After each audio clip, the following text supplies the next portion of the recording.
The Daghda had many wonderful possessions. His cauldron of plenty, which never ran empty, could feed as many men as sat down to it.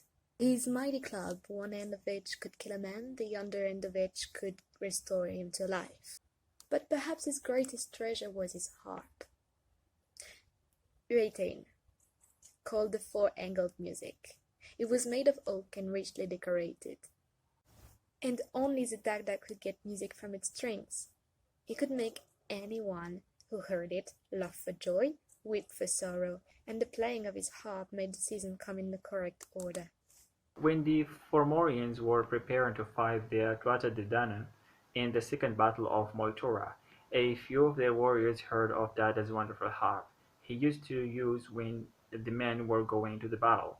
His playing would make them forget all their fear and charge right into the fight, thinking of nothing but honor and bloodlust.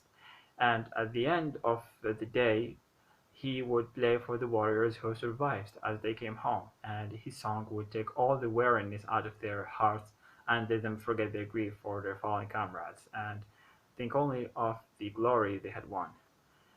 And therefore they decided that it would be of a great blow to the Daghda if they could get hold of this marvelous harp and keep the Daghda from using it.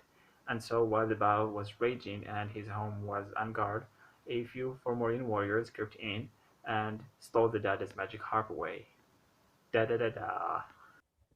They fled as far and as fast as they could, taking their wives and children with them. They were hopeful that their side would win the battle, with the great and terrible Balor leading the Fomorian forces. But nothing is certain in a war. So they took refuge in a deserted castle and waited for news. And they hung the Daghda's harp up on the wall. Before too long, the defeated remains of the Fomorian army began to trickle down the road towards them. And they knew that their side had lost the battle. They consoled themselves with the fact that they had taken one of the Daghda's treasures, and made sure that they were all between the harp and the door in case anyone came to retrieve it. When Daghda came from the battle celebrating their great victory, they called for the Daghda to play on his harp, and it was then that they found it was missing. Even after this, fierce day's fighting, the Daghda stood up at once and cried, "Who will come with me find my harp?"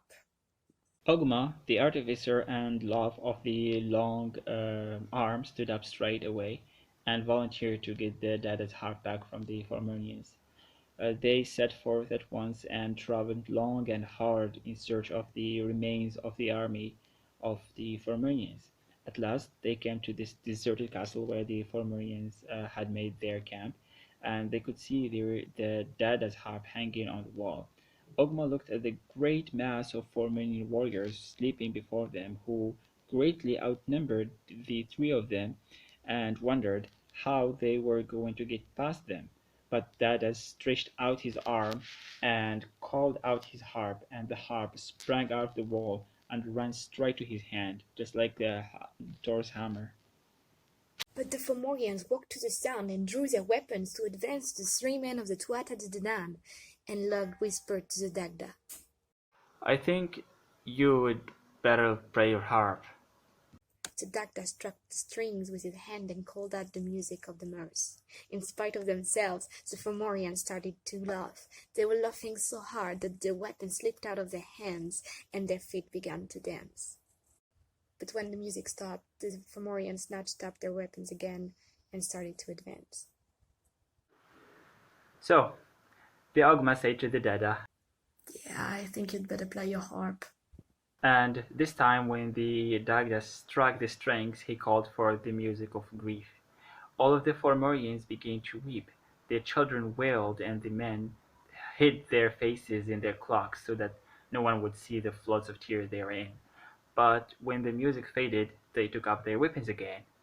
And then the Daghda struck the string of his harp so softly it seemed it would not make a sound, but it brought forth the music of sleep. And though they struggled to keep their eyes open, every last Fomorian fell down into slumber. And Lugh, Ogma, and the Daghda left them sleeping there, and stole away, and never again was the harp of the Daghda stolen.